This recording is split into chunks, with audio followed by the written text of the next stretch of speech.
Kick मारने के बाद तो आप समझिए कि ग्रेनेड और गोलियों की बौछार हो गई, क्योंकि वो इस शीशा ही एक स्क्रीन था जो वेल हिडन गाजी बाबा और हमारे बीच वही एक था। तो उसके फायर के पहले झटके से हमारा एक जवान शहीद हो गया, Balvir Singh.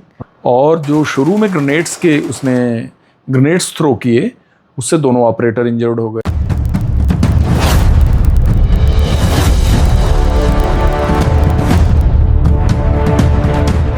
Hello ladies and gentlemen, just imagine AK-47 की 8 गोलियां और एक तरफ एक BSF का अफसर और दूसरी तरफ बहुत ही खूंखार आतंकवादी जो भारत का ओसामा बिन लादेन बन चुका था।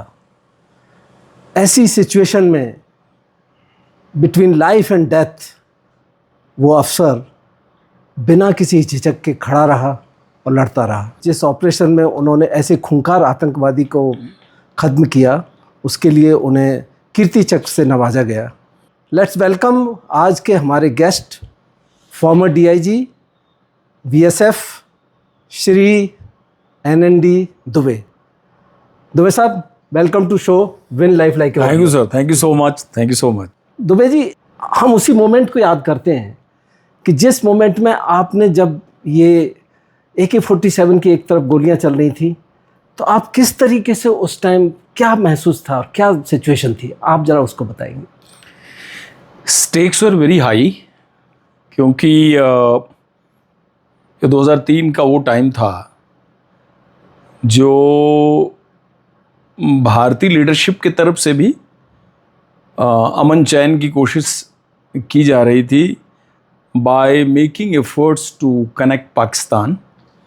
और पाकिस्तान लीडरशिप भी कुछ भारतीय लीडरशिप से बात चल रही थी कि जो कश्मीर को लेके पाकिस्तान स्पॉन्सर टेररिस्ट ग्रुप हैं उन पर कंट्रोल किया जाए, और जो वायलेंस कर रहे हैं हमारे वैली में, हमारे लोगों को मार रहे हैं बेगुनाहों को, उस पर कंट्रोल किया जाए। लेकिन साथ ही साथ जैश ए मोहम्मद जैसा टेररिस्ट ऑर्गेनाइजेशन जो 2-2.5 साल पहले बना था,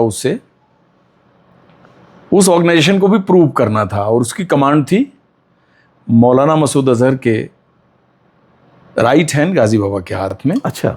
जो कि वो भारत के अंदर काम कर रहा था, ऑपरेट कर रहा था, और पार्लियामेंट अटैक उसका सबसे बड़ा मिशन था। यस, पार्लियामेंट अटैक के पहले उसने जम्मू कश्मीर असेंबली अटैक किया था 1 अक्टूबर 2001 को। और ये देखिए, बड़ा एक इत्तेफाक है कि 1 अक्टूबर 2001 Jammu Kashmir assembly attack, Srinagar suicide attack by Jaish e Mohammed, और उसी साल 13 दिसंबर 2001 पार्लियामेंट इन सेशन दिल्ली में अटैक, और दोनों के तारीखों के बीच में 9/11 हुआ था। ओके। 9/11 अमेरिका में इन्हीं दोनों तारीखों के बीच में हुआ था। तो वो पीरियड जो था ना, वो पीरियड बड़ा ही इवेंटफुल पीरियड था वर्ल्ड के मैप पे टेररिज्म के। ये एक खास बात थी। तो पार्लियामेंट अटैक के बाद तो गाजी बाबा मेन एक्यूज्ड बना। ड्यूरिंग इन्वेस्टिगेशन दिल्ली पुलिस की चार्जशीट का वो मेन कॉन्स्पिरेटर डिक्लेयर हुआ, और तारिक भाई जो उसका नंबर 2 था। तो ये दोनों प्रोक्लेम्ड ऑफेंडर डिक्लेयर हुए। ट्रायल कोर्ट, जो पोटा ट्रायल कोर्ट था, special court, justice SN Dhingra ने जिसको हेड किया था, तो उनके जजमेंट में था कि भाई ये गाजी बाबा को आपको कोर्ट के सामने ट्रायल फेस करने के लिए लाना है। But it was not possible practically कि गाजी बाबा को आप कोर्ट का ट्रायल फेस करने के लिए ला सकते हैं, क्योंकि ही वॉज ए पर्सन की वो सरेंडर करने तो आया नहीं था। और वैली में किलिंग हिस्ट्री 1993, लेट 1993, अर्ली 1994 से जो शुरू हुआ, तो एग्जैक्टली आप कह लें कि उसकी 9.5 साल की टेरर हिस्ट्री थी इंडिया में। और जब वो प्रोक्लेम्ड ऑफेंडर बन गया, तब तो CRPC के तहत कोई भी उसे पकड़ने और मारने की कोशिश कर सकता है। Correct. और ड्रीम प्रोजेक्ट था दिल्ली पुलिस का, इंडियन आर्मी का, जो कि कश्मीर में ऑपरेट कर रही थी, JNK police, intelligence agency, border security force, क्योंकि जो शहर का, श्रीनगर सिटी का जो पूरा डोमेन था वो BSF के पास था। ओके। और हम कश्मीर में सेकेंड टेन्योर में 2000 में पहुंच चुके थे। ओके। तो मैंने कश्मीर में जैश ए मोहम्मद की पैदाइश भी देखी, पैदाइश के बाद जैश ए मोहम्मद ने जो सीज़ फायर दिसंबर 2000 को वायलेट किया, 15 कोर हेडक्वार्टर के सामने 2 सुसाइड अटैक हुए, प्लस 2001 एक बड़ा हिस्टोरिकल इवेंट था। 2001 में तो इतनी किलिंग्स हुई और ये 3 बड़ी घटनाएं हुई। जब पार्लियामेंट अटैक हुआ तो मैं इस नज़ारे को, नज़ारा कहूँ तो एक ट्रेजिक नज़ारा यस श्रीनगर में टीवी पे देखा कि आज दिल्ली में हमारे संसद पे, हमारे डेमोक्रेसी के टेम्पल पे अटैक हो गया। और 2001 दिसंबर के बाद तो प्रोक्लेम डिफेंडर बना वो। 2002 में पूरी तलाश थी उसकी। 2002 में cop killing, pistol shooting, silencer pistol, grenade attacks, और सबसे ज़्यादा लॉस 2002-2003 में हुआ आर्मी पर्सनल का, BSF, CRP, ITBP, SSB, JK police, intelligence agency, anybody in anybody in uniform, they used to shoot point blank from silencer pistol. और ये बड़ा worry का एक कारण था और डिमोरलाइजिंग इफेक्ट था। यस। तो 2003 का वो टाइम आया जब प्राइम मिनिस्टर साहब ने, तत्कालीन प्रधानमंत्री श्री वाजपेयी जी ने ऐसा निर्णय लिया कि हम कश्मीर का दौरा करेंगे। और मुझे लगता है टेररिज्म जब कश्मीर का शुरू हुआ ना, उसके बाद इन 12-13 सालों में ही was the first prime minister to visit Kashmir. Okay, ये भी एक इम्पॉर्टेंट बात थी। ओके। तो वह एक तरह से अपॉर्चुनिटी भी था और एक तरह से चैलेंज भी था। यस। चैलेंज इस मामले में था कि अगर सदर रियासत, भारत की लीडरशिप का जो टॉप लीडर है, वो अगर कश्मीर आ रहा है और उसको कुछ हो गया तो ये बहुत बड़ी चुनौती थी। लेकिन अपॉर्चुनिटी भी थी क्योंकि यह उनका विजिट टेररिस्ट को भी ल्योर कर रहा था। यानी terrorists were also waiting for such opportunity जिसमें वो कुछ ऐसा सेंसेशनल अटैक करें कि वर्ल्ड मीडिया के सामने वो हाईलाइट हो। बिल्कुल। और वो एक तरह से साइकोलॉजिकल वारफेयर, इंफॉर्मेशन वारफेयर में वो एज गेन करें, ये उनका पर्पस था। तो हमको पता था कुछ न कुछ तो होगा, जो कुछ होगा काफ़ी डेंजरस होगा। तो एक तो उनके इस यात्रा को मुकम्मल सेफ करना एक चुनौती थी। लीड एजेंसी होने के नाते जिम्मेदारी जेएनके पुलिस ने भी ये सबको दिया कि सिटी के अंदर जो उनका एयरपोर्ट से लेके और शेर Kashmir international convention centre Dal gate तक जो उनका मूवमेंट है, और वह मूवमेंट मतलब बाय कंपल्सन सिटी से ही होके होना था, क्योंकि दूसरा कोई रास्ता वहाँ के लिए बना ही नहीं था। तो डाउनटाउन जो सबसे चैलेंजिंग एरिया है श्रीनगर सिटी का, उधर से ही उनका कारवां निकलना था। और डाउनटाउन मीन्स कि the entire carcade of prime minister is passing through the lanes, by lanes and the thickly populated area of Srinagar city. एक चुनौती थी। इंडियन आर्मी ने आउटर पेरिफेरी पूरा कवर किया था सिटी का, टू डिनाई एनी डेंजर। तो इस मुहिम में हम लोग लगे थे, हमें चुनौती मिली तो हमने कहा कि ये तो अपॉर्चुन मोमेंट है, प्राइम मिनिस्टर इज़ विजिटिंग, तो ये तो सेफ बनाना है। और उसको सेफ बनाया गया। उनका मूवमेंट अनइंटरप्टेड हुआ and the moment he reach to venue Sher Kashmir international convention centre Dal gate, जहाँ उन्हें प्रेस कॉन्फ्रेंस लेना था, उस समय 2 घटनाएं हुई एक साथ। डाउनटाउन बटमालू बस अड्डे पे एक अटैक हुआ बीएसएफ पेट्रोल पार्टी पे। One isolated terrorist sleeping inside a बस ओवरनाइट, क्योंकि बसें खाली डिजर्टेड हालात में बस स्टैंड के अंदर पार्क थी। और बसें मीन्स हंड्रेड्स बसें, 100-150 बसें खाली, उसमें वो रात को कहीं सो रहा था। और पीएम का काफिला जब निकल गया और पेट्रोल वहाँ से निकलने लगी तो उसने अटैक किया and he killed 2 BSF jawans and manage to escape leaving rifle there. खाली हाथ भाग गया। अभी उसको हम हैंडल कर ही रहे हैं, तब तक खबर आई कि लाल चौक में एक होटल पे अटैक हो गया, suicide attack, right at the time when PM had already reached to venue. Srinagar city के अंदर। सिटी से आप वाकिफ हैं, अगर कोई लाल चौक में सुसाइड अटैक होता है आई नो, तो डल गेट पे तो वो आवाज एक एक काउंट कर सकते हैं आप। It's so closely located. बिल्कुल।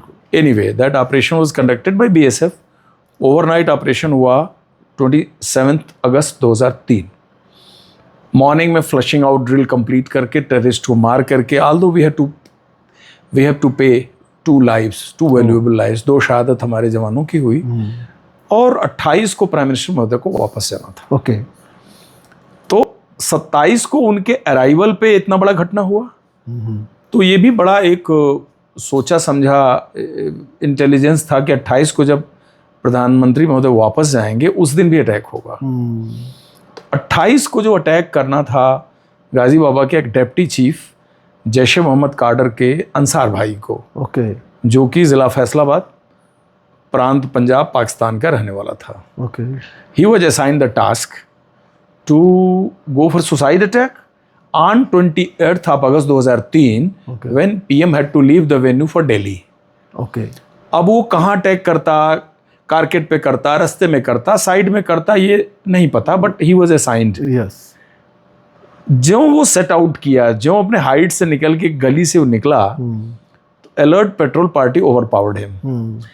तो बीएसएफ ने मैंने क्या रणनीति अपनाई थी कि एक थोड़ा सा अनकन्वेंशनल हम चले, क्योंकि श्रीनगर डाउनटाउन की जो बनावट है और उसको जो ऑपरेशनली आपको डोमिनेट करना है वो आप कन्वेंशनल वे में नहीं कर सकते, एब्सोल्युटली, सेक्शन और प्लाटून में नहीं कर सकते, क्योंकि then you are a bigger target. Yes, area is not open, lanes by lanes हैं।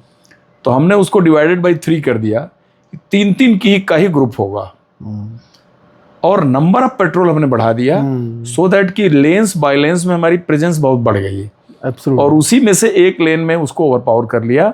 ओवरपावर करने के बाद जो सपोर्टिंग पेट्रोल थी उसमें फिर सपोर्ट किया और उसको अलाइव पकड़ लिया। Catching Jaish e Mohammed terrorist alive, basically it turn the total table, entire table यही टर्न किया। अगर उसको हम जिंदा ना पकड़ पाते तो शायद गाजी बाबा तक हम नहीं पहुंच पाते। वेरी ट्रू, यही होता, एक ज्यादा से ज्यादा एक टेररिस्ट मारा जाता, लेकिन अकेला जिंदा Ghazi Baba was very very valuable for Jaish e Mohammed cadre. उसका इंट्रोगेशन हमने किया, इंट्रोगेशन से हमने पूरे मालूमात निकाल लिए, और 28 की रात में ही हमने उसके हाइड आउट को, जो जैश ए मोहम्मद का आर्मरी सेंटर था और उसी डिप्टी चीफ के ज़र निगरानी में वो रखा गया था, वो एक बड़ा पिकुलियरली डिज़ाइंड अंडरग्राउंड किचन के नीचे, किचन के हॉल में अंडरग्राउंड बना हुआ एक कमरा था पूरा, फुल ऑफ वेपन्स। ओके, उसकी हमने 28 के रात को रिकवरी की।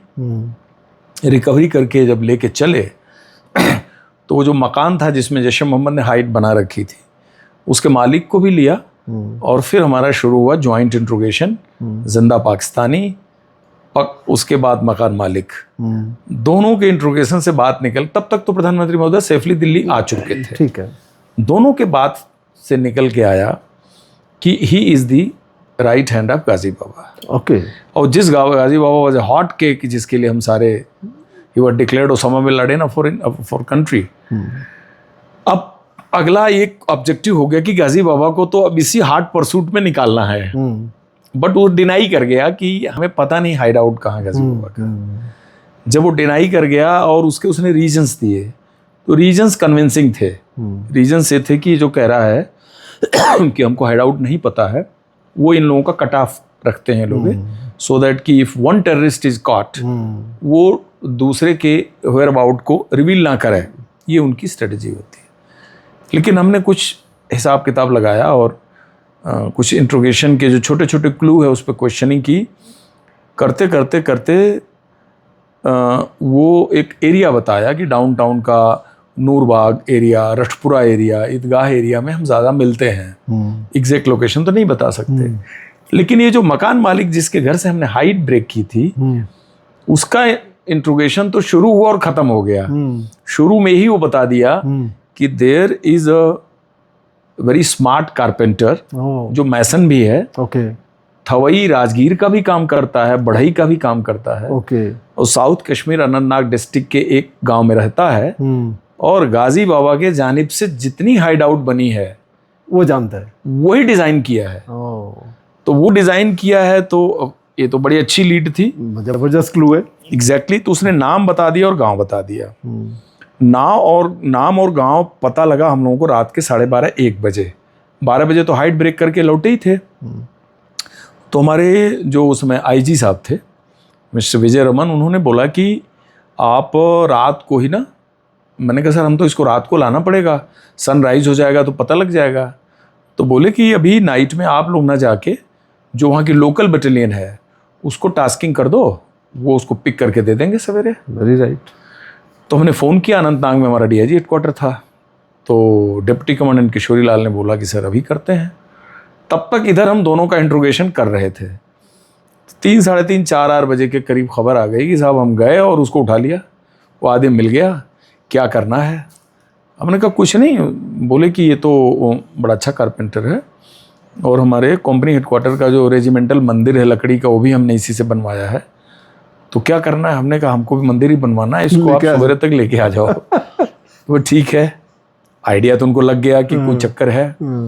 तो सवेरे मुझे याद है कि बैडमिंटन कोर्ट पे बाहर हम लोग थके हुए थे 3 दिन से इनकाउंटर्स में, चाय बनी, ओपन में बैठे हुए थे। हमने कहा चाय पी लेते हैं, फिर अगला सेशन शुरू करते हैं। तब तक टीम लेके पहुंच गई अनंतनाग से, क्या श्रीनगर 2 घंटे 2.5 घंटे। बोले साहब ये रहा। तो हमने चाय ख़त्म की, वो कारपेंटर पे लग गए। अब हमारे पास 3 फरीक हो गए जिनसे हमें इंटरोगेशन करना था। उसका इंटरोगेशन करते करते पूरा दिन लग गया। But he was such a hardcore rugged type of carpenter कि वो जरा भी हिला नहीं। तो उसने कुछ ऐसी मालूमात दी नहीं, कहा मैं इनोसेंट हूँ। फिर हम लोगों ने बोला अब इसको क्लोज करते हैं। तो जिस मकान मालिक ने इसके बारे में बताया था उसको हमने सामने लिया। हमने कहा ये चाचा जी बैठे हुए हैं, इनके घर आपने बड़ी सुंदर हाइड आउट बनाई है, तो या तो ये झूठ बोल रहे हैं, तुम झूठ बोल रहे हो। तो इसने जब उसको देखा तो ये थोड़ा विचलित हो गया कि ये तो इन्होंने असली नस पकड़ रखी है, पकड़े गए। तो बोला नहीं साहब हमने बनाया, हम बनाते हैं, कोई 10-12 हाइड आउट बनाया हमने। तो तराल एरिया में भी कुछ हाइड आउट थी, उसके परसुएंस के लिए हमने टीम भेजी, बट वो हाइड आउट सब टूटी हुई मिली। उसमें आर्मी ने ऑलरेडी उसको बस्ट किया हुआ था।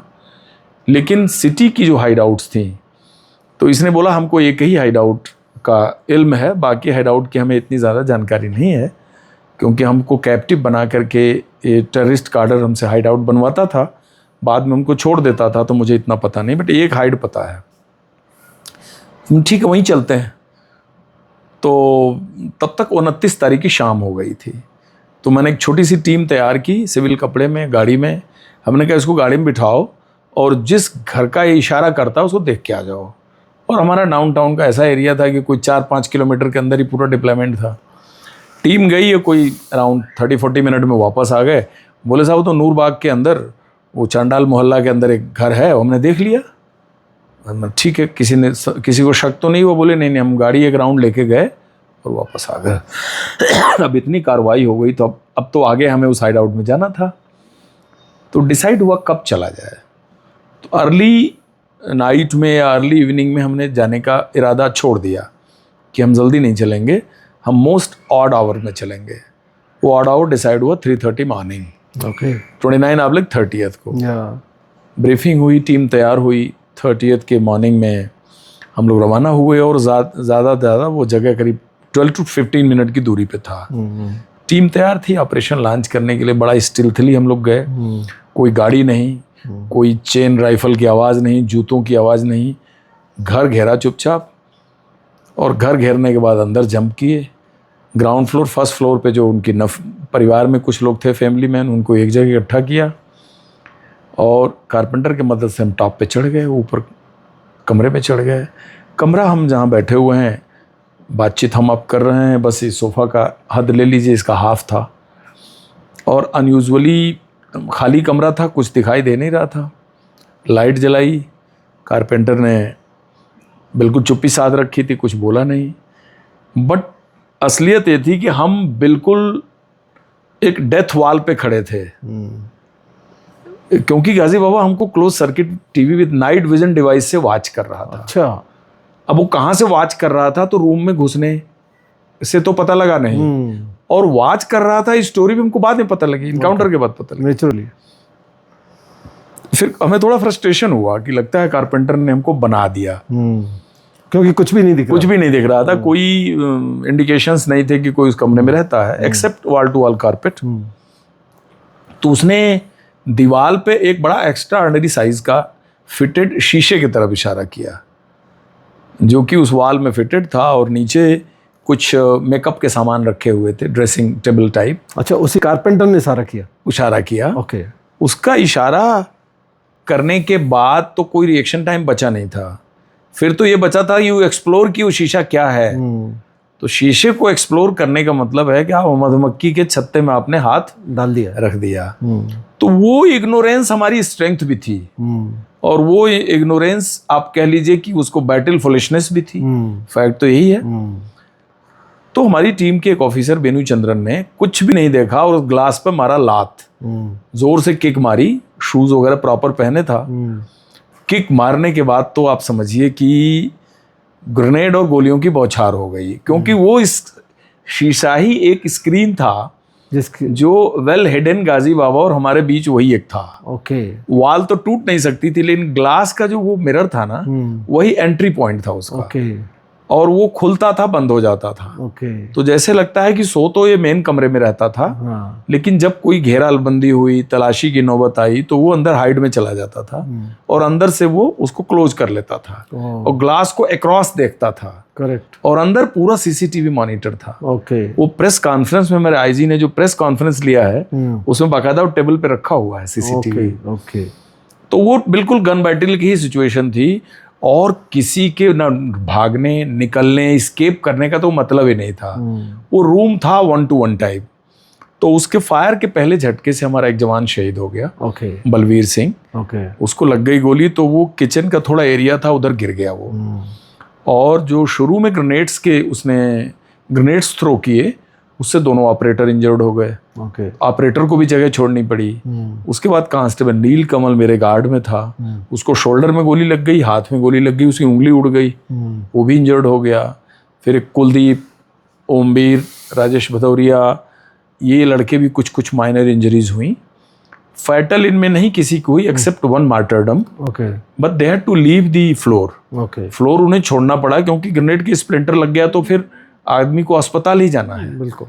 तो लास्ट में हम 3 अफसर उसमें बचे। ओके। 3 में एक मैं, एक हमारे कलीग थे सीपी त्रिवेदी, और एक बेनू चंद्रन जो अफसर जिसने केक मारा था। केक मारा। उन लोगों को भी ग्रेनेड की स्प्लिंटर लग गया था।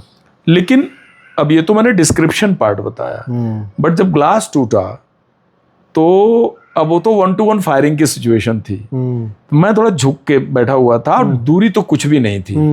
इट वाज मतलब बैरल टच करने वाली बात है। तो AK-47 थी मेरे पास, पिस्टल थी। तो मैं जो देख पाया कि इस फायरिंग से पहले झटके में एक आदमी आधी बॉडी बाहर प्रोट्रूड करते हुए उस हाइट पे गिरा पड़ा है, यानी मुंह के बल पड़ा है आपकी फायरिंग से, मेरी फायरिंग से। ओके। वो कौन है वो कुछ समझ आया नहीं मुझे, कितने लोग हैं नहीं पता लगा। ओके। बट मीन टाइम मुझको एक बस्ट लगा गोलियों का। ओके। गोलियां पहले भी लग चुकी थी, लेकिन उसका मुझे कोई आइडिया नहीं लगा। लेकिन जो हाथ पे लगी, इससे क्या हुआ कि राइफल मतलब इसकी नर्व पूरी चली गई और राइफल हाथ से गिर गई, और एक आदमी अंदर से भागा, दूसरा टेररिस्ट। ओके। वो जो भागा वो टेरेस से जंप किया, तो वो नीचे मारा गया। Okay. He was not killed in the room, उसको नीचे की पार्टी ने मार दिया, क्योंकि उसकी बॉडी फिर नीचे मिली। ओके। अब सिचुएशन ये है कि मैं इंजर्ड, टीम नीचे, जो हम 3 बचे हैं उसमें 2 अफसर को भी ग्रेनेड इंजरी हो गई, मैं क्रिटिकली इंजर्ड हो गया।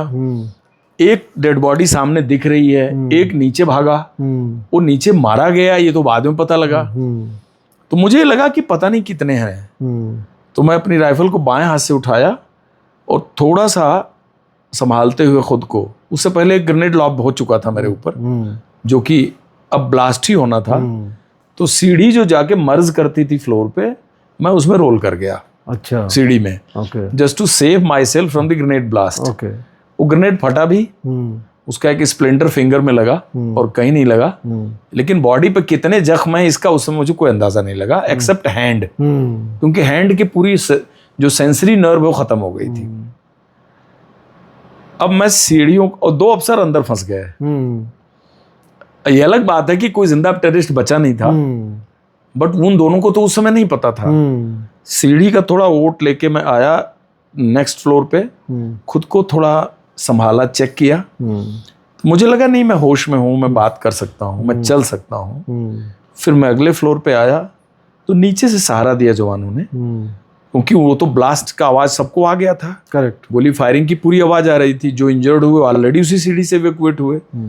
तब उन्होंने कहा कि साहब मैं सहारा देता हूँ, हिम्मत मत छोड़ो, और जो इंजर्ड हुए हैं छोटे मोटे, उन्हें तो हमने अस्पताल भेज दिया है, अब मेरा ये कहना था, मैंने कहा देखो ऊपर एक डेड बॉडी मैंने शीशे के बाहर पड़ी देखी है फायरिंग के दौरान, जो मैंने फायर किया। सेकंड जंप किया, कहाँ गया वो नहीं पता। बोले सेकंड तो मार दिया नीचे से। अब मैंने कहा जवान बलवीर को गोली लग गई है, वो लाइव है डेड है मुझे पता नहीं। 2 हमारे अफसर ऊपर ट्रैप्ड हैं, हो सकता है टेररिस्ट और ज़्यादा हों, तो ये घर मत छोड़ो, आप ऑपरेशनली पूरे डिप्लॉयड रहो, मुझे अस्पताल भेज दो। तो मैं तो उस मकान को इस स्टेज पे छोड़ दिया। फिर हमारी जिप्सी थी, ड्राइवर बैक करके लाया, जिप्सी में इन्होंने मुझे डाला और लोग ऑपरेशनली इतने इंगेज्ड हो गए, गार्ड तो मेरी पूरी इंजर्ड हो गई कि मेरे साथ हॉस्पिटल जाने के लिए भी कोई नहीं अंदर बैठा हुआ था, ड्राइवर और मैं। तो श्री महाराजा हरि सिंह मेडिकल कॉलेज बिल्कुल नज़दीक था करण नगर में, गाड़ी रश की वहाँ पहुँची। वहाँ ऑलरेडी हमारे बटालियन की एम्बुलेंस, हमारा जो पैरामेडिकल स्टाफ वो पहुँच चुका था, क्योंकि इनकाउंटर की खबर तो सबको लग गई थी। पहुंचने के बाद वो उन्होंने इमरजेंसी में स्ट्रेचर लिया, मुझे हॉस्पिटल के अंदर ले गए इमरजेंसी में। डॉक्टर्स ने बॉडी एग्जामिन किया, कपड़े रिमूव किए और उन्होंने कहा कि ये तो आपको 7-8 गन शॉट्स बॉडी पे हैं और एक गोली पेट में भी है। जबकि मुझे तब तक नहीं पता था क्या करना है। बोले कि हमको सर्जिकल इंटरवेंशन करना पड़ेगा इमीडिएटली। तो मैंने बोला नहीं, मुझे मिलिट्री हॉस्पिटल भेज दो, मैं यहाँ सर्जरी नहीं कराऊंगा। उसके कुछ वजह थे। तो उन्होंने मेरे दाहिने हाथ को तो फट्ठे में स्टेबलाइज करके लंबा कर दिया, इंट्रावेनस वगैरह लगा दिया और एक्सरे करके लाए तो बोले अभी बुलेट पेट के अंदर ही है और परफोरेशन है। लेकिन आनन फानन में हमको एम्बुलेंस में डाला लड़कों ने, उधर ऑपरेशन चल रहा है। ओके। और मुझे लेके सीधे 92 बेस हॉस्पिटल 15 कोर हेडक्वार्टर में दाखिल किया। वहाँ ओटी में ले जाया गया, ऑपरेट हुआ और मैं तो एनेस्थीसिया में चला गया।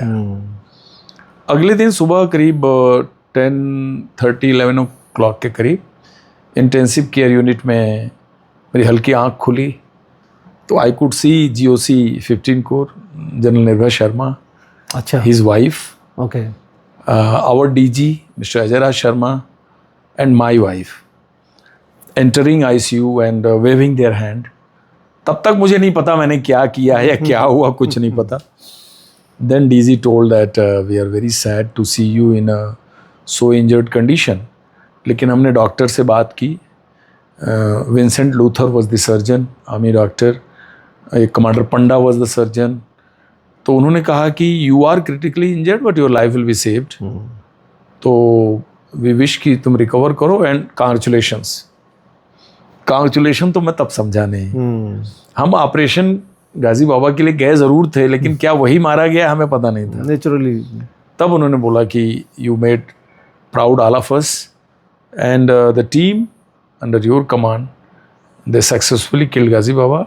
सो Ghazi Baba is no more, it's official statement. तो मैं कुछ समझ नहीं पाया क्या बोलूँ। बोलने के इन द सेंस कि मैं बहुत पेनफुल कंडीशन में खुद था। मैं सोचा हाथ तो काट दिया होगा, तो थोड़ी विंक किया मैंने राइट हैंड, तो देखा नहीं, हाथ तो फिक्सेटर पे है, रॉड पे वर्टिकल हॉरिजॉन्टल रॉड लगे हुए हैं।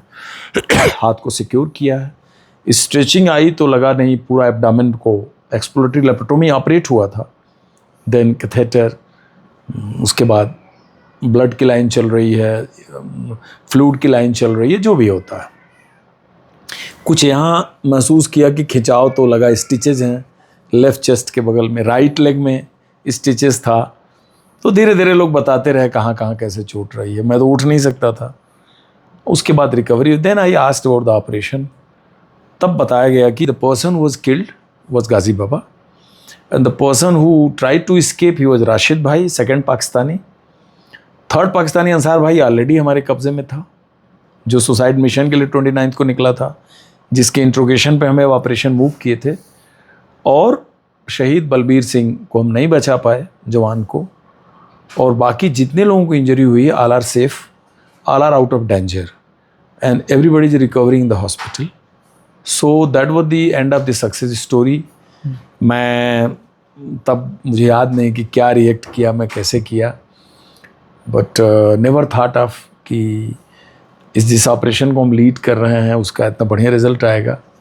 और उसमें इंडिया के ओसामा बिन लादेन को मारने का मौका मिलेगा। तो this is long and short story about killing the terrorist. Dubey ji, आपने गाजी बाबा को उस ओसामा बिन लादेन का जो उपाधि उसे मिल चुका था जी, वो कैसे बन गया इतना high value target for India की सिक्योरिटी फोर्सेज के लिए? देखिए ऐसा था कि अगर आप उसको कनेक्ट करें समकालीन कंटेम्परेरी पीरियड से, तो Osama bin Laden was the biggest terrorist of the world at that time, क्योंकि 9/11 हुआ था। यस। लेकिन 9/11 के तुरंत बाद अगर देखा जाए तो 34 दिन बाद इंडियन पार्लियामेंट पर अटैक हुआ था और ये अटैक गाजी बाबा ने करवाया था, जैश ए मोहम्मद।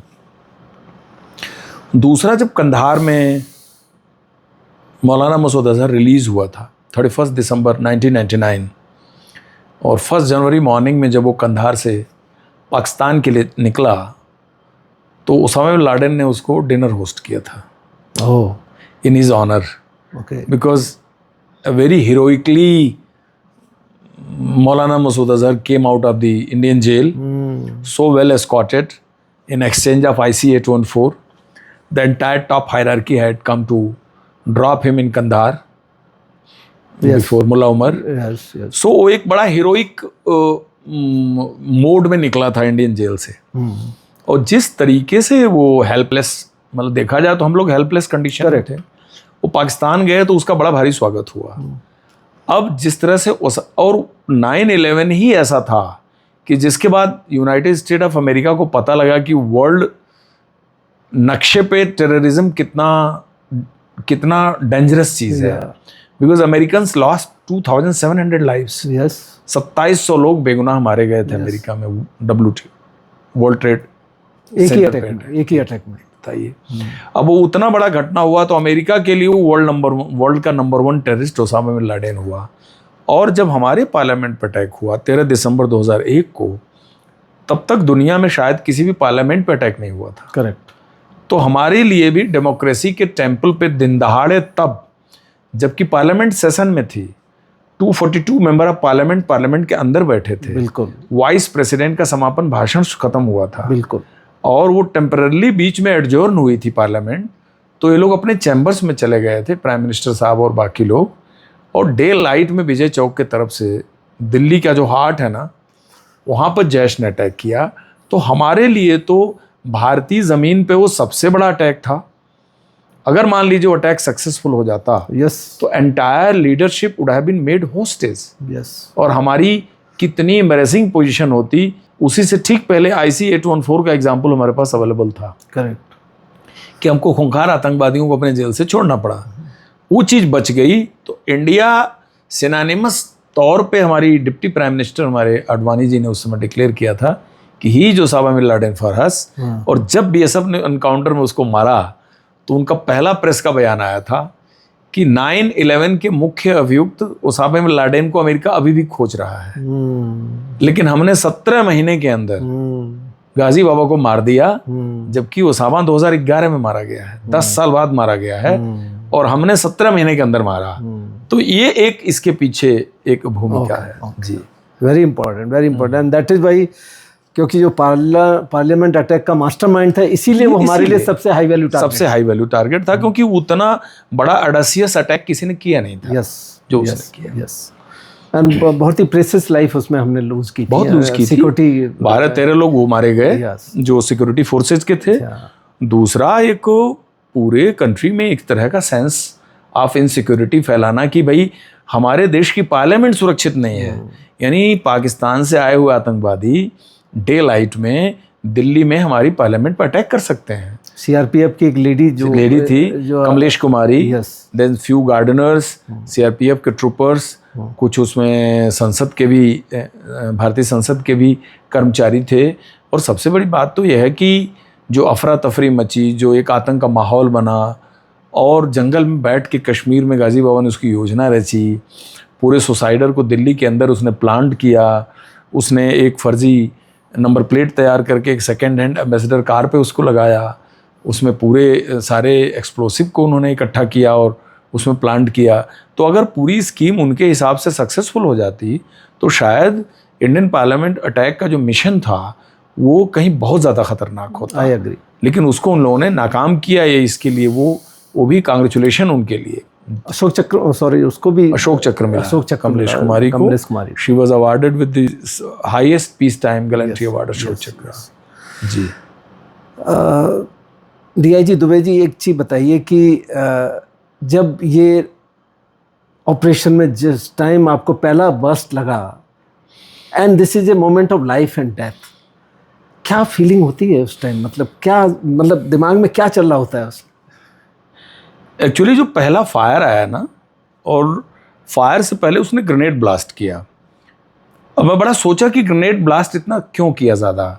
मुझे लगता है कि ग्रेनेड ब्लास्ट इसलिए किया कि ग्रेनेड के धुएं और उसके इफेक्ट में ये कवर लेके सीढ़ी से भाग के निकल जाएगा। Okay, that was his planning.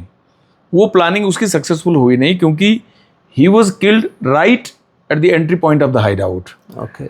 और जब हमारे ऊपर फायरिंग आई, तो फायरिंग का तकलीफ तो तभी, या फायरिंग की फील तो तभी आती है जब लग जाए गोली। और गोली बाकी शरीर के हिस्से में लगी वो तो मुझे नहीं पता लगा, थ्रू एंड थ्रू गोलियां निकल गईं। लेकिन जो मेरे दाहिने हाथ में सेंसेशन लॉस हुआ, उस सेंसेशन लॉस से मुझे लगा कि मेरे साथ कुछ गड़बड़ हो गया, मैं हिट हो गया, गोली लग गई। तो थोड़ा ये फीलिंग तो आती है, जैसे यू फील थर्स्टी, प्यास लगती है, फिर थोड़ी हल्का सा माइंड में जो बुरे ख्याल भी आते हैं कि अब तो गोली लग गई। जो हमने देखा अब तक, जो सुना, उसमें तो यही है कि गोली लगने के बाद आदमी बचता नहीं है। तो मन में वो ख्याल थोड़ा तो आता है कि your life is over and probably your dead body will be taken to your native place, then you will be cremated. ये सब फीलिंग आती है। ओके। और ये फीलिंग आई एक झटके में। लेकिन जब मैं चलने लगा और मैं बोलने लगा, तो मुझे लगा कि मैं चल सकता हूँ, बोल सकता हूँ। इसका मतलब मेरे किसी ऐसे वाइटल पार्ट पे इम्पैक्ट अभी आया नहीं है। पेट का आया है तो वो थोड़ा टाइम लेता है आदमी के जीवन के बचने और ना बचने के बीच। लेकिन अगर हार्ट में, जैसे मेरा कंप्लीट बस मेरे हार्ट पे आया था, लेकिन मैं एक कमेंडेशन इंसिग्निया स्टील का पहने हुए था, उसने पूरे बस्ट को रोक लिया। ओके। अदरवाइज एक गोली यहाँ सफिशिएंट थी। एग्जैक्टली यही लगा था। ये आर पार मार देती तुरंत, शायद कुछ सेकंड जीता है आदमी, एक आध मिनट में मर जाता। तो वो पूरा बस्ट लगा, वो इंसिग्निया क्रश हो गया। वो अभी भी मैं एज ए सोवेनियर अपने ड्राइंग रूम में लगा रखा हूँ। ओके। और पूरे शॉट मेरे साइड आर्म पिट से फाड़ के निकल गए, थ्रू एंड थ्रू। और इस बात का मुझे तब ज्ञान हुआ जब अगले दिन ऑपरेशन थिएटर से कैंची से काटे हुए यूनिफॉर्म जो ब्लड से संग था, वो पॉलीथीन घर गया। उसको वाशरमैन, यूनिट के वाशरमैन ने वॉश किया, तो उसमें उसका पिन चुभा हाथ में। तो वो ले आके यूनिफॉर्म को वाइफ को हैंड ओवर किया कि मैडम इसके अंदर तो पिन है। तो जब इन्होंने मेडल निकाल के देखा तो वो पूरा क्रश हो गया था। तो मुझे लगता है कि मेरी लाइफ वहाँ ख़त्म नहीं होनी थी, ऐसा लगा। Otherwise one shot would have been sufficient.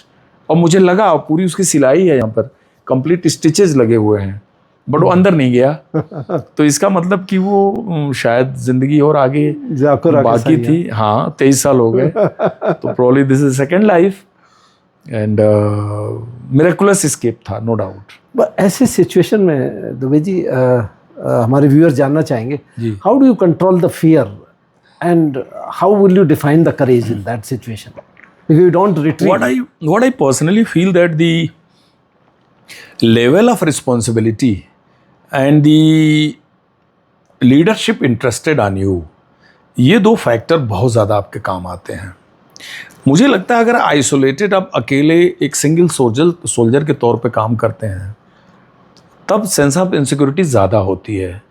लेकिन जब लीड कर रहे होते हैं, स्टेक्स हाई होते हैं, आपके कोलीग्स जीने और मरने के लिए आपके साथ तैयार हैं। यस। तो मुझे लगता है कि जिस लेवल की रिस्पॉन्सिबिलिटी लेके आप घुसते हैं ना, ऑपरेशन करने हैं, वो आपको पीछे नहीं हटने देता। वो कहता है नहीं, वो आपको ये मोटिवेट करता है, अरे भाई ये तो हमारा ही काम है और इसको हमें करना है, और जब तक हम फ्रंट से लीड नहीं करेंगे मिशन पूरा नहीं होगा। बिल्कुल बिल्कुल। और ये फैक्ट है। मैं ये बताना चाह रहा हूँ कि इतने रिस्की मिशन में सामने खड़े होकर मैं कमांड कर रहा था बटालियन। उस दिन मैं किसी को भी भेज सकता था, कि आप चले जाओ, ऑपरेशन करके आ जाओ। लेकिन आप देखिए जिस लेवल का ऑपरेशन था ये और जितना बड़ा स्टेक्स था, उसमें मेरे ना जाने का कोई कारण ही नहीं बचता था। मुझे फ्रंट से लीड करना ही था, और जब आप फ्रंट से लीड करते हैं तो आपसे ज़्यादा रिस्क बाकी लोग उठाते हैं। I agree. वो पूरी टीम शील्ड बन के आपके सामने खड़ी हो जाती है। बिल्कुल। आपको शोल्डर से पकड़ के पीछे खींचती, नहीं नहीं नहीं सर आप पीछे, ये मैं जाता हूँ। जब ये नौबत आ जाए ना, जब आपके जवान, आपके कोलीग्स आपको पीछे खींचे, करेक्ट, खुद आगे आए हैं, इसका मतलब आपका काम सही चल रहा है, इसका मतलब आप अपनी ड्यूटी पूरी कर रहे हैं। क्योंकि हम लोग देखिए कितनी भी कमरादरी हो, कितने वेल ट्रेंड हों, कितने बड़े मेहनती और हिम्मती हों, लेकिन हर किसी सिचुएशन में आदमी जज करता है एक दूसरे को। यस, ट्रुप्स भी जज करती है। बिल्कुल। उसको जहां लगा कि नहीं ये साहब हमारा है, इसकी टांग थोड़ी हिल गई, इसके पैर थोड़े लड़खड़ा रहे हैं, तो मजबूत से मजबूत जवान भी थोड़ा पीछे हटता है। और जहां वो ये देखता है कि ये तो आग की तरह से अंदर घुस रहा है, इसको मतलब चिंता ही नहीं, गोली लग जाएगी, तो आपको पीछे खींचता है, कहता है आप पीछे जाओ, हम आगे जाते हैं। And same thing happened with me. Balvir Singh की जो शहादत हुई, बेसिकली वो इस गन बैटल में बिल्कुल हमारे साथ खड़ा था। वो चाहता तो सीढ़ी में अटक जाता, चाहता तो स्टेयर केस में खुद को छुपा लेता।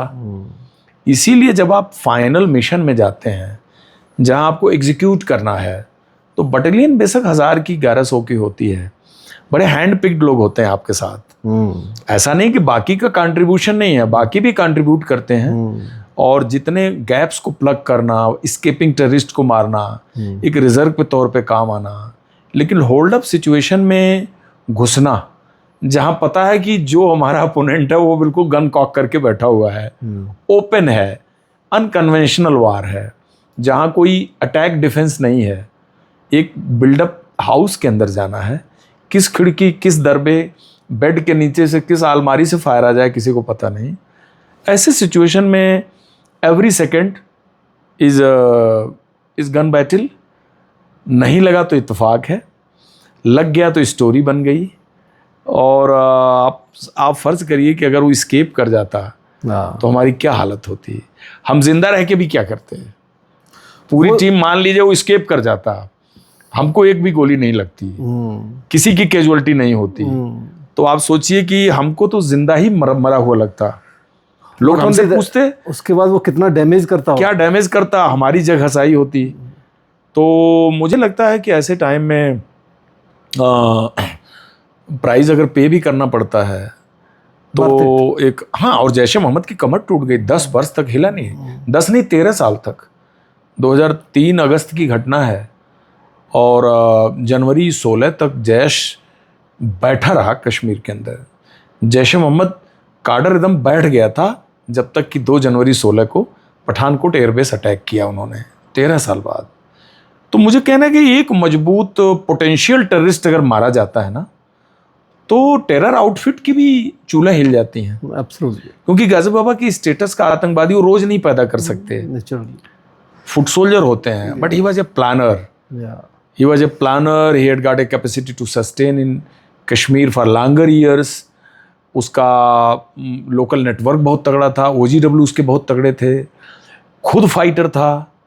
तो ऐसे टेररिस्ट बहुत लंबे दिन तक जिंदा होने का मिशन लेके आते हैं। अदरवाइज तो हम जिस दिन हाइड आउट में घुसे, हमको तो ओपन और ड्राइंग रूम में मार सकता था, बिल्कुल, बट उसका पर्पज हमें उस समय मारना नहीं था। उसने गोली तब जलाई जब हमने शीशा तोड़ दिया, नहीं तो शायद हम सर्च करके चले भी जाते, क्योंकि उसको ये था कि भाई हम 2-4 को मार देंगे, लेकिन अगर हम जिंदा रहेंगे लंबा तो 200-400 को मारेंगे। ये टेरर आउटफिट के तगड़े जो उनके टेररिस्ट हैं, उनका ये बेसिकली उनकी मंशा होती है। It was a long vision, और इसीलिए इतने दिन रहा वो। 9 साल वैली में कौन टेररिस्ट जिंदा रहता है। अपने एक जवान की बात की, बाद में जो 2 अफसर बचे थे, जो वो भी आपके साथ कंधे से कंधे मिला, वो इंजर्ड हुए, उनका वो कैसे इंजर्ड हुए? Both were awarded president police medal for gallantry. उनका उसके बाद ये हुआ कि वो फायर लाइन के पीछे वाल के साथ बैठे थे, दे वर ब्लीडिंग, उनको ग्रेनेड लग चुका था। वो मूव करके सीढ़ी की तरफ इसलिए नहीं आ रहे थे कि उनको लग रहा था कि हाइड में कोई और टेररिस्ट बैठा है, वो हमको फायर कर देगा। जैसे इस वॉल में मुझे क्रॉस करके जाना है और वॉल का एक हाइड खुला हुआ है जो शीशा, तो इस मुतालबे में कुछ देर वहाँ बैठे रहे, लेकिन एकदम पिन ड्रॉप साइलेंस छा गया। फर्दर कोई एक गोली भी नहीं चली, दोनों टेररिस्ट मारे गए, हम लोग इवैक्यूएट हुए। तो उन्होंने बाद में सिचुएशन को असेस किया और तब तक तो डे लाइट हो गया, हल्का रोशनी आ गई, क्योंकि 5:30 पौने 6 बजे रोशनी हो गई। उसके बाद नीचे से अलर्ट किया गया कि हम सर्च पार्टी अब घुस रही है अंदर, रूम टू रूम सर्च के लिए, तो आप वहीं रहो, हम आपको इवैक्यूएट करते हैं। तो सर्च से पहले उनको नॉर्मल सीढ़ी से नीचे नहीं आने दिया गया, क्योंकि अगर सीढ़ी से वो नीचे आते तो बीच के फ्लोर में अगर कोई टेररिस्ट छुपा है तो उससे इनकाउंटर होता। करेक्ट। तो उनको विंडो से जंप कराया गया। ओके। वॉल के साथ मोटे मोटे मैट्रेसेस का एक प्लेटफॉर्म बनाया गया और उनको कहा गया कि खिड़की से आप इस पर जंप करो। तो ऑलमोस्ट 30 फीट 35 फीट हाइट थी, जिसमें एक के घुटने में जर्क आ गया, दूसरी की स्पाइनल कॉर्ड भी बल्ज हुई, जो कि मेडिकली बाद में निकलना पड़ा उसको सर्विस से। But both were made to jump through window on a mattress platform and escape. जब उन दोनों को बचा लिया गया तब जाके सर्च पार्टी अंदर घुसी कि भाई अब ठीक है। और एक शहीद की खबर ऑलरेडी लग गई थी। रूम टू रूम सर्च करके जब ये फ्लोर पे पहुंची सर्च पार्टी, तो उन्हें बलबीर की डेड बॉडी मिली, गाजी बाबा की डेड बॉडी मिली, और हाइड आउट के अंदर का नज़ारा ही अलग था। हाइड आउट को उसने इतना साइंटिफिक बनाया था, और हाइड आउट से एक लोहे की सीढ़ी भी डिजाइन की गई थी जिससे वो किसी इमरजेंसी में एस्केप कर सकता था। लेकिन वो एस्केप इसलिए नहीं किया कि नीचे पूरा कार्डन लगा था। और उसके अंदर वेपन्स, सीसीटीवी के इक्विपमेंट, ग्रेनेड लॉन्चर्स, उसके पूरे नकली दाढ़ी मूछ बनाने का सामान, अपने को ड्रेस चेंज करने का सामान, हिज्ब की माला, अमेरिकन जैकेट, बहुत पूरा एक ट्रंक सामान मिला उसके भीतर उस हाइड आउट के। तब जाके ऑपरेशन को क्लीन डिक्लेयर किया गया। एंड मारने से भी कम चैलेंजिंग उसकी आइडेंटिटी स्टेब्लिश करना नहीं था। आइडेंटिटी स्टेब्लिश करना बहुत बड़ा काम था। करेक्ट। क्योंकि इतना हाई वैल्यू टारगेट था, अगर किसी वजह से कोई रॉन्ग डिक्लेरेशन हो जाता तो भी बहुत खराब होता। करेक्ट। तो उसकी बॉडी को सबसे पहले जब अंदर इनकाउंटर शुरू हुआ तो वायरलेस सेट पे गाजी बाबा ने ऑलरेडी मैसेज पे उसने कन्वे कर दिया था कि मैं सीज में हूँ, आई एम अंडर सीज। और ये मैसेज आर्मी ने इंटरसेप्ट भी किया। तो उनका फोन आया बीएसएफ के जो वहाँ के मुख्यालय थे कि कोई आपका ऑपरेशन चल रहा है क्या। तो ये कहा गया हाँ चल रहा है। तो बाद में आर्मी भी आई आउटर गार्डन में। आर्मी ने बोला जो भी अंदर है वो गाजी बाबा है। उसके बाद गाजी बाबा ने विंटर्स 2001 में एक जर्नलिस्ट को इंटरव्यू दिया था, जी न्यूज के एक पत्रकार को, कैमरा के सामने। उसको फिर पत्रकार कॉलोनी से लेके बीएसएफ आई और डेड बॉडी का उसने शिनाख्त किया। उसके बाद एक पाकिस्तानी जो ऑलरेडी जिंदा हमारे पास था, करेक्ट, डिप्टी चीफ, उससे शिनाख्त हुई। और उधर पाकिस्तान का इंटरसेप्शन भी आ गया वायरलेस सेट का कि हमारे आंखों के नूर, हमारे सरताज मोहतरम गाजी बाबा नहीं रहे। हाँ, ये वर्ड था उसका। और हम भारतीय सिक्योरिटी फोर्सेज को वार्न करते हैं कि उनके शहादत का बदला हम बहुत जल्दी लेंगे।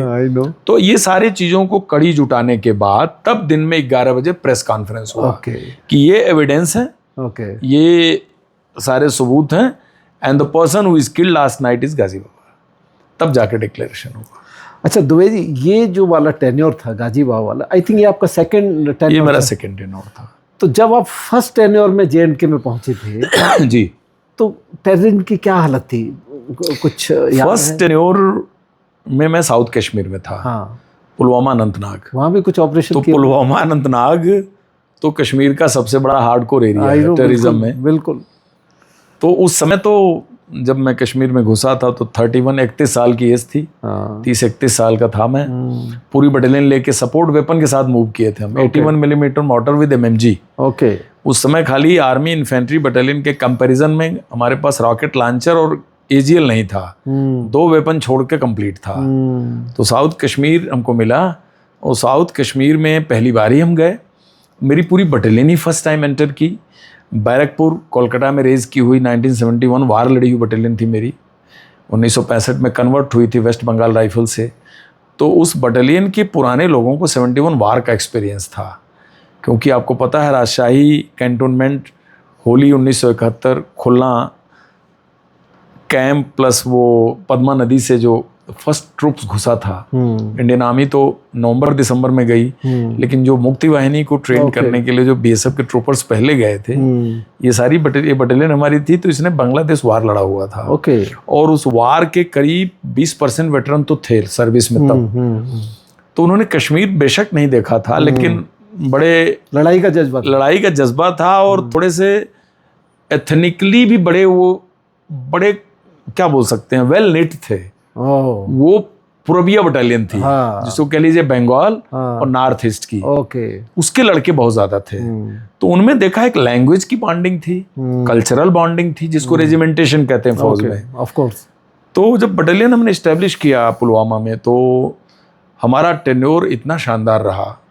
और उसकी टेस्टिमनी एक शब्द में यह है कि हम उस बटालियन को हेड टू हेड -2 लेके निकले। यानी हम जितनी नफरी लेके गए थे उसमें 2 शहादत हुई थी हमारी। अच्छा। एक तो ये 2 शहादत हुई, उसका दुख है, लेकिन हम 2 ही हुई इसकी खुशी भी है, क्योंकि तब कश्मीर में फ्री फॉर ऑल इतने टेररिस्ट किसी तरफ आप निकल नहीं सकते। हॉटबेड और टेररिज्म। उसके बाद हमारी सक्सेस रेट तो इतना हाई था कि 81 माउंटेन ब्रिगेड मलंगपुर, उसके ब्रिगेडियर गुरुंग ने आके हमारी बटालियन को सराहा।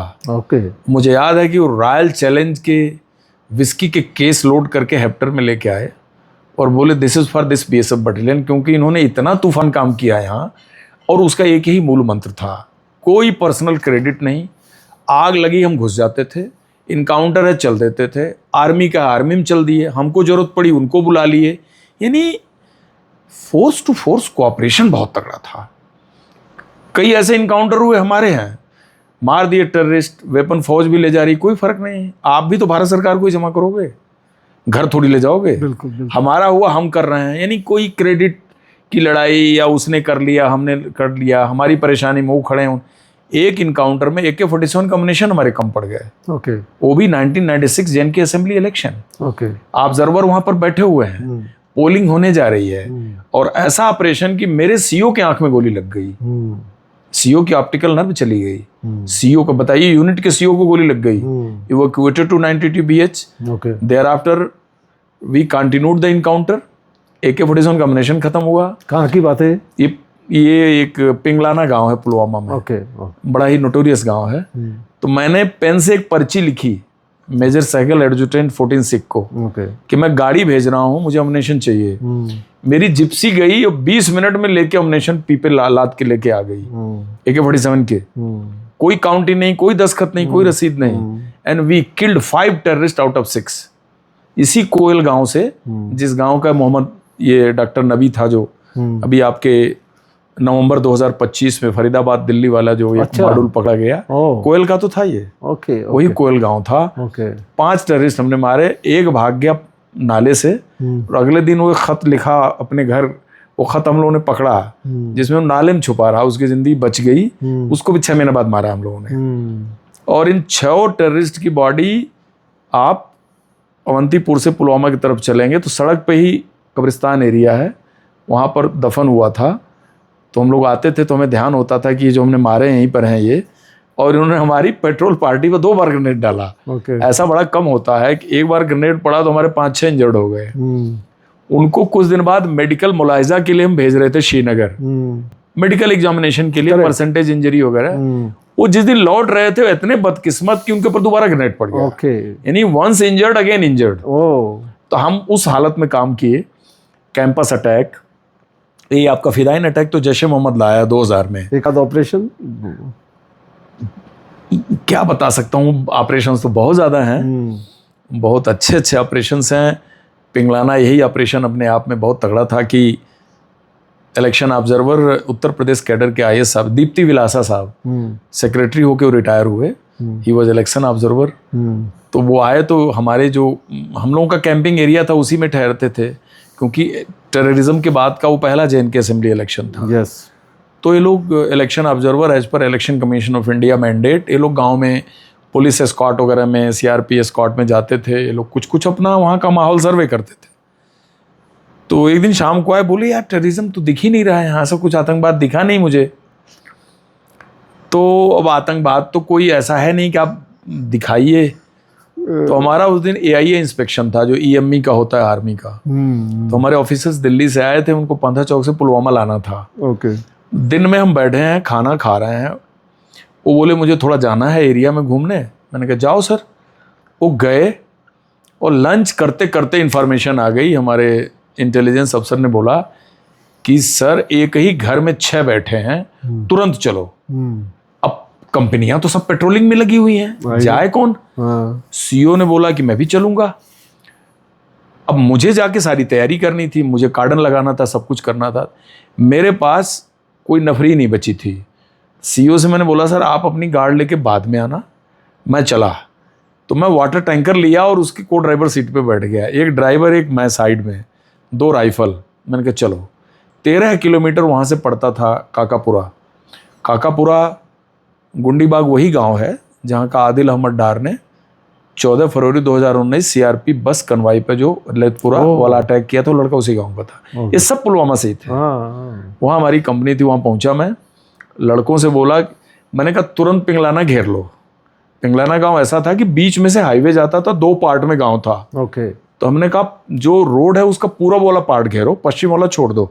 ऐसे ही होता था तब पहले, GPS तो कुछ था नहीं। बिल्कुल। कमांडो प्लाटून को मूव किया। रिटर्न में सरेंडर किए हुए अलजेहाद के 2 टेररिस्ट थे हमारे पास, सरेंडर करके उनको हमने BSF पे फोल्ड में ले लिया था। अच्छा। तो वो एम्बेसडर गाड़ी लेके आया, सोचिए उनके साथ बैठ के मैं टैंकर वहीं छोड़ दिया, उसके साथ हमने बोला तुम दोनों, तुम्हारी 2 राइफल है, सरेंडर टेररिस्ट, अकेले, कोई नहीं मेरे साथ। My God. ये ट्रस्ट लेवल था। या। और पिंगलाना में मैं ज्यों घुसा तब तक गोलियों की आवाज शुरू हो गई। अच्छा। तो देख रहा हूँ अपोजिट साइड से एक जिप्सी आ रही है। जिप्सी BP जिप्सी थी, तो BP जिप्सी सिर्फ CO की होती थी। मैंने कहा CO की जिप्सी क्यों जा रही है? बहुत तेजी से। तो मणिपुरी ड्राइवर था, मैंने रोका उसको, तो उसने इशारा किया, तो पीछे डोर खुला था और CO लिटाए गए थे। उसने बोला सर CO सर को गोली लग गई। मैंने कहा इनको तुरंत श्रीनगर लेके जाओ, 92 बेस हॉस्पिटल भागो। वो पहले ही वहां थे क्या?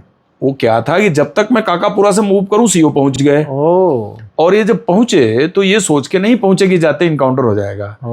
इन्फॉर्मर टारगेट हाउस के सामने लेके चला गया। ओके। और हुआ क्या कि जिस टारगेट हाउस को दिखा रहा था, जब तक इनकी गाड़ी रुकी, टारगेट हाउस से टेररिस्ट पीछे की सीढ़ी से उतर के धान की खेती में से होके साइड वाले घर में घुस गए।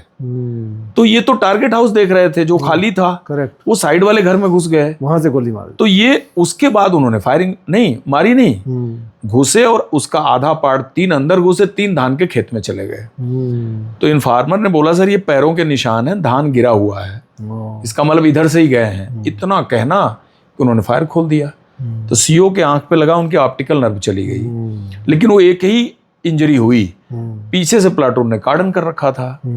उसके बाद तो इनकाउंटर में तब तक तो मैं घुस के पहुंच गया था। अब देखिए सीन 4 बज रहा है, 5 बज रहा है, 1-1.5 घंटे के बाद आपकी सन डाउन हो जाएगा, अंधेरा हो जाएगा। CO is already injured, terrorist कोई भी नहीं मारा गया तब तक। उसके बाद तो जो हमारा कहानी शुरू हुआ, हम लोगों ने 4 तुरंत मारे। 4 मारने के बाद खबर 6 की थी, उसी खेत में खबर 6 की थी। 4 मार लिए, 2 न मिले। तब तक एक चिनार के पेड़ के किनारे आड़ लिया हुआ था मैं, वो अमनेशन मंगाने की कहानी वही है। JK पुलिस की भी तब तक जिप्सी आ गई, उनकी बुलेट जिप्सी थी, मेरे पास बुलेट प्रूफ जिप्सी नहीं थी। तो मैंने कहा तुम जिप्सी के आड़ में मुझे मूव कराओ, यानी एक तरफ से आप चलो, मैं उसके साथ साथ मूव करूंगा। एक टेररिस्ट भांग का बहुत बड़ा खेती था, एक गड्ढा था, उसमें छुपा हुआ था। उसने फायर किया तो हमारे हवलदार के थाई में गोली लग गई, महावीर प्रसाद को। तो महावीर कह रहा था मेरे थाई से ब्लड आ रहा है। तो उसको पेड़ के साथ बिठाया, मैं देखा होल हो रखा है, पटके से बांधा।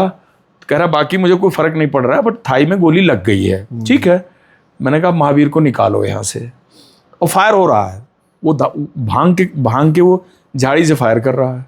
उसको निकाला, उसको उसके अंदर फिर लड़कों ने मार दिया, 5वां मार दिया, 6वां न मिला, 6वां में नहीं मिला भी नहीं, क्योंकि वो स्केप कर गया, वो बाद में मारा गया। तो मैं रात को जब हमने 5 बॉडी लाइनअप करी, तब जाके हमको संतोष हुआ। हमने कहा भाई अब CO के गोली लगने का बदला हमने ले लिया। फिर डीआईजी तब तक आ गए बड़गांव से, आगे की कार्रवाई करी। फिर रात को 14 सिख का फ़ोन आया कि यार तुम बुला लेते। मैंने कहा भाई काम निपटा दिया, बहुत जल्दी जल्दी हुआ था, आप अम्युनिशन बड़े टाइम से भेज दिया। और एक हमारे इनकाउंटर में उनकी शहादत हुई। ठीक 15 दिन बाद रोमो में एक इनकाउंटर लग गया। पेट्रोल पार्टी जा रही थी, एक हाइट वाले मकान से टेररिस्ट ने फायर किया। हमारा एक हवलदार था रामजस मिश्रा, रीवा का रहने वाला, उसको गोली लग गई पेट में। तब तक उसको घेर लिया। घेरने के बाद वो लोन घर था, रॉकेट लॉन्चर हमारे पास था नहीं। मुझे खबर लगी, मैं हेडक्वार्टर से भागा। हाँ, वो तो अभी थोड़ा रह गया। इलेक्शन ऑब्जर्वर जब रात को लौटे तो बोले यार उसी गांव में तो मैं सड़क पे खड़ा था। मैंने सर आपको मैंने रोड पे खड़ा हुआ देखा जब मैं वाटर टैंकर से गया, लेकिन मैं अकेला था और आप साइड में सिविलियन से बात कर रहे थे। जो तो वो बोले यार कल तक तो आपके सीईओ के साथ मैं डिनर ले रहा था। मैंने सर वो अभी दिल्ली इवैक्यूएट हो गए, उनकी आंख चली गई, ऑप्टिकल नर्व भी चली गई उनकी। उसके बाद तो दोबारा रिकवरी नहीं हुई, जान बच गई। एंड ही सेज कि कोई टेररिज्म तो मैंने कहा सर कश्मीर का टेररिज्म बड़ा फ्रेजाइल है, आपको शांत शांत दिखेगा, अचानक एक कांड होगा। तो रोमू वाले में मैं गाड़ी लेके भागा। 3 रिवर्स का पथरीली मतलब पहाड़ी नदी थी, पार करते करते 14 सिख का गेट था। तो मैं एक पर्ची लिख के 14 सिख के संतरी के मेन गेट पे दे दिया। मैंने कहा एडजुटेंट सहगल साहब को दे देना। उसमें मैंने लिखा कि रोमू में इनकाउंटर हमारा लग गया है, आरएल नहीं हमारे पास। आप मानेंगे नहीं, रोमू हम पहुँचे पाखरपुर चरारे शरीफ जियारत के पास, और करीब 10-15 मिनट के अंतर से 14 सिख की क्यूआरटी आ गई। कर्नल राय थे, उससे पहले कर्नल मधुकटे चले गए थे, कर्नल राय ने चार्ज लिया था। बोले मैंने सर ये लोन घर है, उस घर पे अप्रोच कैसे करें? 50-75 मीटर ओपन एरिया था, कोई कवर नहीं था, वो अकेला फायर कर रहा था। उसके बाद तो इन पे था, बैसाखी का दिन था, शायद 14 अप्रैल था, क्या था। सेवा सिंह इनका सूबेदार मेजर, बेचारा वो मूव किया, क्लोजर जाने की कोशिश की और उसको हेड में गोली लग गई। तो सूबेदार मेजर सरदार जी, 14 सिख बटालियन और बैसाखी का दिन, बटालियन ने कितना ज़्यादा कंडोल किया, मतलब वो पूरी बटालियन दुखी हुई। उनका एक बाद में तो मार दिया हम लोगों ने, मारने के बाद उसका अंतिम संस्कार भी बहुत तगड़ा हुआ टेररिस्ट का। कर्नल राय बहुत गुस्से में थे। हमारी बॉन्डिंग इतनी तगड़ी थी आर्मी से कि 81 माउंटेन ब्रिगेडियर गुरुंग के ऊपर ग्रेनेड पड़ गया टैंकपुरा के पास। वो हमारे हेडक्वार्टर से ही निकले थे। ग्रेनेड की आवाज़ सुनते ही हम लोग ऐसा रिएक्ट किए, सिविल के ट्रकों में बैठ गए, सिविल कपड़े में ही। वहाँ पहुँचे तो इनकी जोंगा पंचर हो रखी थी, इंजरी किसी को नहीं हुई थी। तो बोले ग्रेनेड बाएं से आया, मक्की की खेती थी। मैंने सर आप निकलो, हम लोग करते हैं सर्च वर्च। हमारी क्यूआरटी इतनी भाग्य की मजबूत थी कि वो चुरसू से आते हुए उन्होंने खेत के अंदर ही मिलिटेंट पा गए, वो मार दिया उन्होंने। तो क्या ब्रिगेड खुश हुई, पूरी आर्मी अथॉरिटी। बोले यार बहुत बढ़िया बटालियन। पैरा 19 या 21 पैरा, कर्नल सिन्हा, उसके बाद 8 गार्ड्स, ये सारी जो यूनिट्स थी, तब आरआर बनी नहीं थी, आरआर का रूप नहीं आया था, रेगुलर इन्फेंट्री बटालियन आती थी। करेक्ट। तो 96 इलेक्शन में हमारे डायरेक्टर जनरल आए, बोले कि हम शोपियां में आएंगे, जो पहले बाद में सीबीआई डायरेक्टर रहे अरुण भगत साहब, वो आए। तो मैं जाके बलपुरा में पैरा को रिक्वेस्ट किया, बोले हमारे कैंपस में लैंड करेंगे, चिंता मत करो तुम। उनका हेप्टर वहाँ लैंड हमने कराया, शोपियां के जस्ट नीचे। तो साउथ कश्मीर की तो बहुत कहानी है, बहुत इनकाउंटर्स हैं। I agree.